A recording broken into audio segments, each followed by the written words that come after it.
before we get into the chapter, let's talk it out.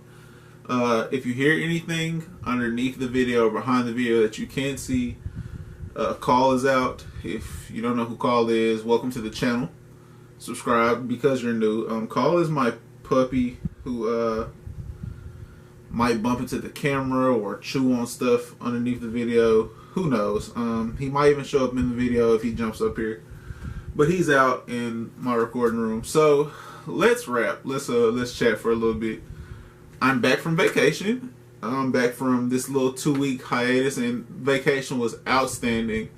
Probably I'm gonna have pics up of that on Instagram. Follow me on Instagram. I definitely have this picture from we stopped at Naruto in Orlando, Florida. It's a Naruto themed noodle shop, and I'm not a Asian food person. Hey, shut up. As soon as I say he gonna be out and free and roaming, but you gotta do the most, don't you? But we stopped at Naruto, which was so dope, man, and such an experience. And 1-year anniversary with my wife, so I didn't even really care that I didn't have videos made. I planned on it, but oh well. I mean, that's more important than this. It has to be more important than this. So, but did that. And Game of Thrones is back, which I actually didn't. Really? That's what you want? Game of Thrones is back, and we're going to start getting Game of Thrones episode reviews or discussions. Who knows? We're going to talk Game of Thrones, because who doesn't want to talk Game of Thrones on a pop culture fictional fantasy. I don't really know how to describe this channel a lot when I tell people like, oh, what's your YouTube channel about? I mean, mainly I talk about manga at this point and play video games, but that's not really all I want to do. It's just kind of what I find time to fit in and do regularly. But like, Game of Thrones, or we're going to talk Avengers on Thursday or Friday. They'll probably post on Friday because we're going to see it on Thursday. But stuff like that, man. Anything that's kind of geeky. I'm sorry for being so distracted. This is my first video back, so I'm kind of out of the swing of things. And on top of that, my dog's like, what do you have?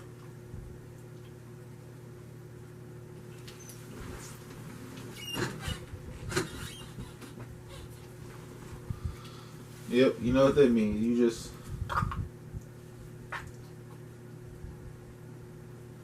For real, Phil? Alright, come on. Yep. You just got invited to do the video. Alright, so we are gonna talk about Avengers, all that. Probably gonna put because I got a lot of stuff. We'll probably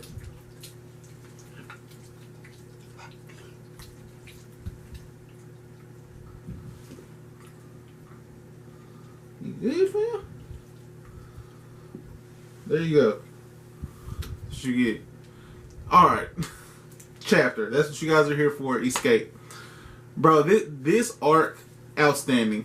Outstanding. I'm actually going to put a timestamp of where to skip to so that you guys can get to this. I'll probably start this video off with that information too. You guys will know. You guys will have seen this. But this arc, bro, outstanding arc. Outstanding arc. Jailbreak arc. Escape from Grace Fieldhouse arc. Escape arc. Whatever you verbalize this as, whatever you call this. As far as the first meat and potatoes arc of the series, and really this kind of ran together with the introductory arc. I mean, I know that Promise Neverland Wiki probably won't call it that. I'm sure they'll have like an introductory arc. From what I've seen, they like to cut like the what chapters fall and what arcs, but this molded very well with the introduction. Like very well with the introduction. So I don't know. Either way, for the first real arc, this arc was crazy. I mean, twists and turns from Norman is the spy to Crone's dead to, I just said Norman's a spy. That's how you know this stuff was crazy. Ray's the spy. Norman's dead. He's not really dead, but we're led to believe that Norman's dead. Crone's dead. Demons are eating Connie and other humans. You people are on a human farm. Like, we're going to escape from the farm. Emma, your legs broke. And then in the finale of this outstanding piece of literature, in the finale of this crazy arc, we get confirmation that Ray is Isabella's child, which I had been guessing this for a while, and to read it just really felt good. It really felt good to read it again. And I don't know if the anime spoiled me on this, or if Amber spoiled me on this. Because this is like my third time reading. I read it and was prepared to record, but I was packing to go on our trip. And she had read this chapter before me. I don't know if she told me about it. Either way, I was aware. I might have read this whole chapter and just had forgotten it. But just to read it for myself before I'm hopping on camera and just be like, bro. Leslie had sung this song to Isabella before Isabella was tainted with the truth, before she was tainted with the knowledge. And so this is like a really pure song, like, because it not only can it remind her of her time before she had all of these stresses of adulthood in general, but on top of that, with the other stuff she has to deal with, you know, like, let's be real here, she's running a human farm, so she's got enough on her plate. And that song kind of takes her back to not thinking of that. And it's also a reason why she doesn't sing it to these kids, because like it would ruin what that song does for her in terms of like this peace of mind. And just not even to sidetrack, because this is already going to be a longer video than it needs to be, but like I've been really thinking about how much is peace of mind worth. Here recently, it's been one of like my bigger like inner conversations, I guess, in that how much are you willing to sacrifice to not be happy? Like, how much is your happiness really worth? What would it take for you to do things that make you unhappy? And so for her to understand, like, that's what gives her peace of mind, and to go through this continual cycle of like, get new kid, help this kid, like nurture this kid, ship this kid out to die. And she goes through this constant cycle, right? To just know that she's never came out and sung this song, and then she hears Ray singing and is like, Ray, how do you know this song? And Ray's like, Mom, why did you have me? Which is not only like an eye-opening question of like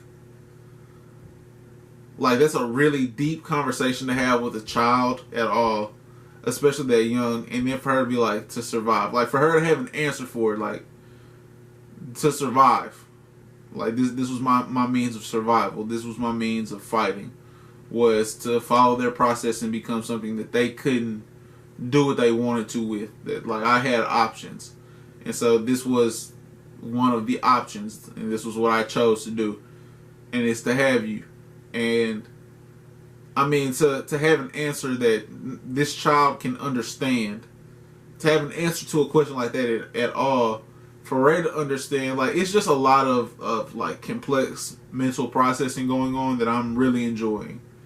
That I took from this like this read, and furthermore from that, to see her relieved, like, cause she knows that everything she's done is about to come crashing down, right? And as another told you so moment, like I feel so good about this too. She ends up helping them, which she was an antagonist throughout this entire arc. And that one thing of her not telling the higher ups the way they escaped to give them that much more time wasn't redeeming. It does feel like, okay, all of these positives that she's giving off, all of these vibes that were ill-placed, like, we saw everything about her say villainous character, and then she looks at Emma with sorrow after Emma tells her like, I'm not gonna give up on this, or I don't want to become a mom, I don't want to be like you. And we see her like have that sorrow look, or we see her like look with warm eyes at Norman as she gives him this jacket. And it's just like, it's really hard because those don't fit. They didn't fit, and now the puzzle pieces fit. Like, you have that piece that was missing where she did that final redeeming act, and it was just good. It was very positive. From here, they're free, and Emma's realization that now we're in a society that, like, we were always in a dangerous society, right? We were always in a place where our lives were in danger. Our lives were limited. And maybe that's what the thrill of it, maybe the true sense of danger is, that now, instead of our life being limited in number, yes. I think that's your sister. But now, instead of your life being, that's probably my other dog. Maybe my wife. She would have came in though.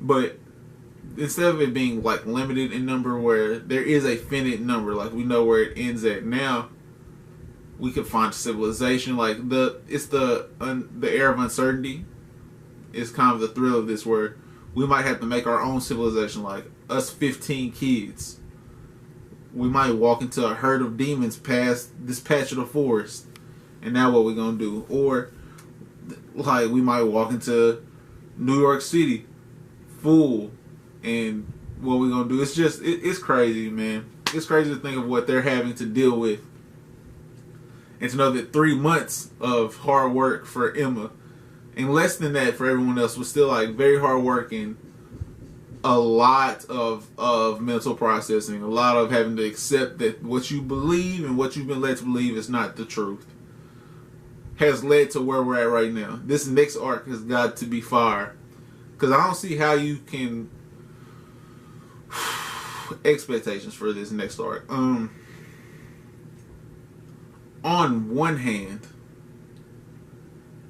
I don't see how you can follow this arc up with something subpar, with as good as this is.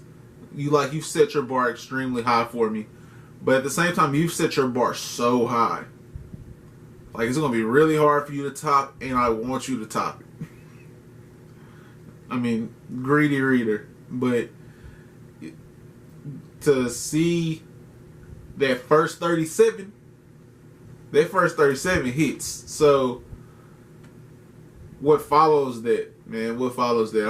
I'm intrigued, and I'm so happy to be back reviewing regularly, and hopefully it is regular. You know what I mean? Like, I've taken breaks, and I had like a couple consistent stretches, but I'm planning on like really focusing in on this, because this has gotten so good, and I feel like I would be doing it a disservice to not be treating it like as good a series as it is for this chapter. For the chapter 5 fire emojis, easy money. You agree? You agree? 5, 4, 5. 5 it is. So easy 5 fire emojis for me. Carl kind of had some questions, but he landed on 5 as well. Like this, I mean, I know I'm all over the place, man. I'm happy to be back though.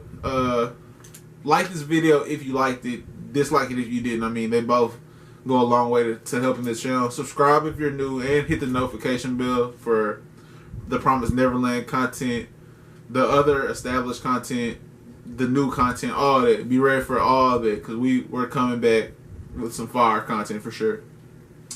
In the comment section below, man, just let me know how you guys are feeling about this arc in comparison to other great arcs in manga or anime. I mean, the anime was dope to me. I think that it had some pacing issues at times, and maybe that should be a separate video, but I enjoyed the anime as well. So dope arcs in anime, dope arcs in manga.